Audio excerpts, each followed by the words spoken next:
नमस्कार दोस्तों, आज है 16 जनवरी और आज 16 जनवरी की दोनों फेज में जो परीक्षा हुए हैं आरआरबी एनटीपीसी के, इसमें जो जीके के प्रश्न पूछे गए दोस्तों हम उसको लेकर के आए हैं। आपको सबसे पहले हम बता दें कि बहुत सारे प्रश्न रिपीट कर चुके हैं, ठीक है। तो आपको एग्जाम एनालिसिस देखना बहुत ज़रूरी है क्योंकि बार बार प्रश्न रिपीट कर रहे हैं।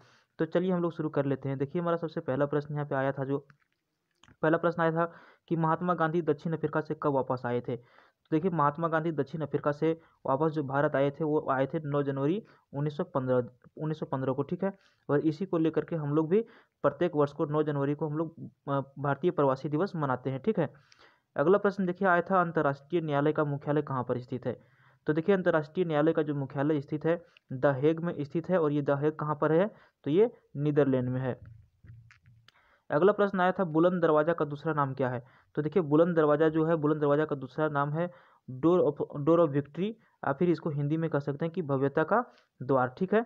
इसको बनाया था गुजरात के विजय पर अकबर ने, ठीक है।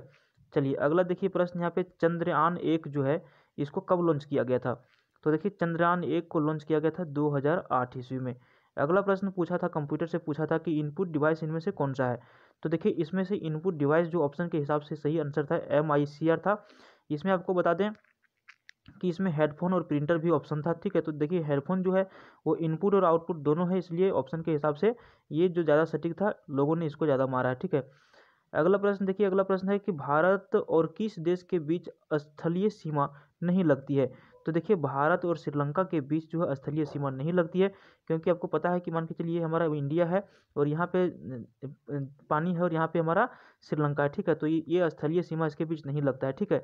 इसको बीच में जो लगता है इसको कहते हैं पाक जल डमरू में। तो यदि प्रश्न में आएगा तो आपको वो मार देना है, या फिर पाक जल संधि भी आप मार सकते हैं। अगला प्रश्न जो आया था, देखिए 1916 के अधिवेशन में गर्म दल के अलावा और कौन शामिल हुए थे।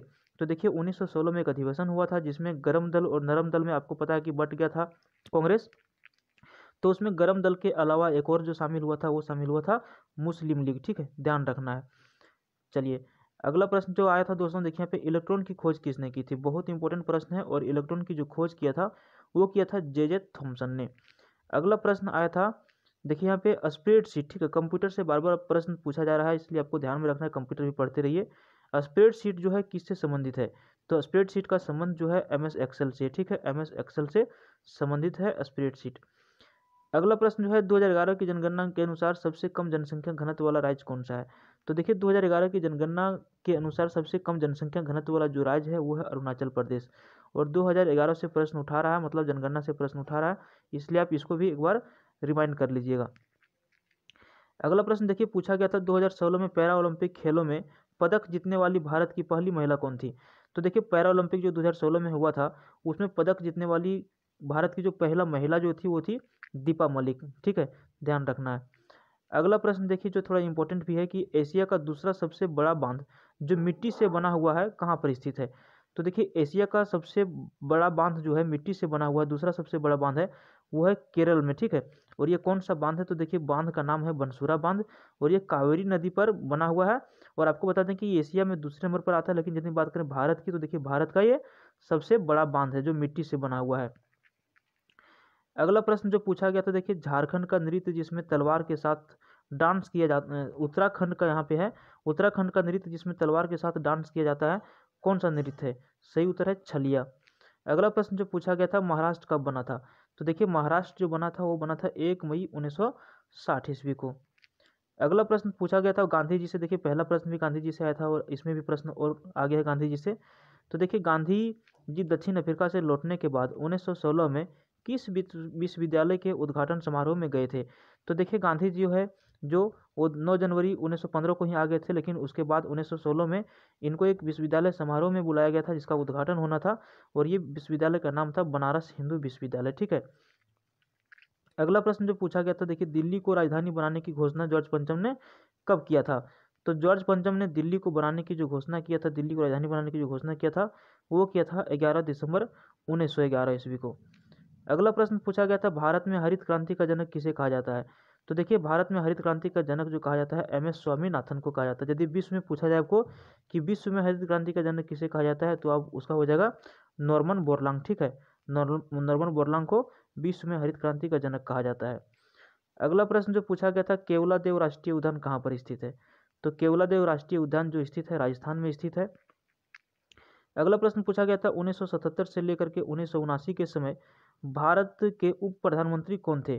तो उस टाइम जो भारत के उप प्रधानमंत्री बने थे वो बने थे जगजीवन राम और चरण सिंह। आपके सामने ऑप्शन जिस तरह से आएगा आपको मारना है, ये दोनों उस टाइम 77 से 79 के बीच ये क्या बने थे? उप प्रधानमंत्री बने थे। ठीक है, यदि आपको पूछा जाए कि सबसे लास्ट टाइम तक कौन उप प्रधानमंत्री बने थे, तो ये बने थे लालकृष्ण आडवाणी। बीजेपी की सरकार जब थी उस टाइम इनको बनाया गया था। अगला प्रश्न जो पूछा गया था, रेडियो का संचालन सबसे पहले भारत में कब हुआ था? ठीक है, तो देखिए रेडियो का संचालन सबसे पहले जो भारत में हुआ था वो हुआ था 1927 ईस्वी में। अगला प्रश्न पूछा गया था, किस राज्य में सबसे अधिक लोकसभा सीट है? ठीक है, तो देखिए सबसे अधिक लोकसभा सीट जो है उत्तर प्रदेश में है, जिसमें सबसे अधिक है 80 सीटें। ठीक है, यदि हम विधानसभा की बात करें तो इसमें विधानसभा की टोटल 404 सीट है और लोकसभा की 80 सीट है। ठीक है, अगला प्रश्न देखिए यहाँ पे 22 नंबर प्रश्न जो पूछा गया था, भारत को अंतिम ओडीआई, ठीक है, अंतिम ओडीआई क्रिकेट वर्ल्ड कप 2019 में किस टीम ने हराया था? यानी कि प्रश्न ये ऐसा हो सकता है कि भारत का जो वर्ल्ड कप हुआ था 2019 में किसके साथ ऐसा हुआ था जिसने इसको हरा करके बाहर कर दिया था?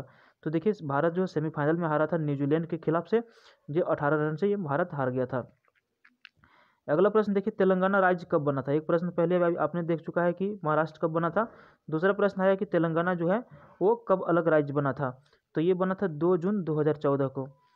अगला प्रश्न जो आया था यहाँ पे देखिए, किसका 1949 में राष्ट्रीयकरण हुआ है? तो देखिए ऑप्शन के हिसाब से यहाँ पे बैंक वाला में यदि दिया होगा तो यहाँ पे रिजर्व बैंक ऑफ इंडिया हो जाएगा इसका आंसर, जो 1 जनवरी 1949 का इसको राष्ट्रीयकरण किया गया था। लेकिन इसकी स्थापना जो किया गया था वो 1935 को किया गया था और इसका जो मुख्यालय है, हेडक्वार्टर है, वो मुंबई में। ठीक है, अगला प्रश्न देखिए, ICC ODI cricket of the year 2019 कौन है?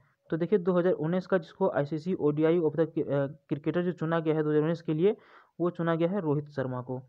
अगला प्रश्न देखिए, भारत की सबसे पुरानी पर्वत श्रृंखला कौन सी है? तो भारत की सबसे पुरानी पर्वत श्रृंखला है अरावली पर्वत। ठीक है, ध्यान रखना है। अगला प्रश्न जो है यूनिसेफ, ठीक है, यूनिसेफ का पूरा नाम क्या होता है?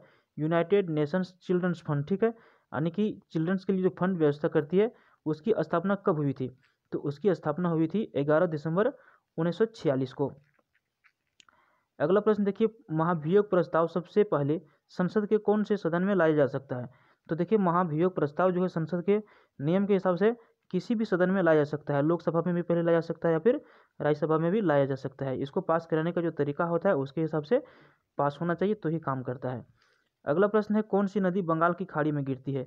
देखिए ऑप्शन के हिसाब से यहाँ पे इसका जो सही आंसर होगा वो होगा कृष्णा नदी। लेकिन आपको बता दें कि इसके अलावे गोदावरी, कृष्णा, कावेरी, महानदी, दामोदर, सोनरेखा, ये सारी नदियाँ जो है ये कहाँ पे गिरती है? ये गिरती हैं बंगाल की खाड़ी में। अगला प्रश्न पूछा गया था 107वें, ठीक है, यहाँ पे वे होगा 107वें विज्ञान कांग्रेस की थीम क्या थी? तो देखिए 107वें कांग्रेस विज्ञान का जो अधिवेशन जो अभी हुआ, जो वहाँ पे सेमिनार जो हुआ, उसका थीम था science and technology rural development. ठीक है, इसको याद कर लीजिएगा। अगला प्रश्न देखिए, the person time person of the year के हिसाब से 2019 जो है किसको चुना गया? ठीक है, time person of the year 2019 किसे चुना गया है? तो ये चुना गया है ग्रेटा थनबर्ग को। ठीक है, तो इस आज के शिफ्ट में इतना ही प्रश्न पूछा गया था जीके के। आपको वीडियो अच्छा लगा तो लाइक कीजिए, चैनल को सब्सक्राइब कीजिए, दोस्तों के साथ भी शेयर कीजिए। देखते रहिए जीके विद आर के यूट्यूब चैनल को। Thank you.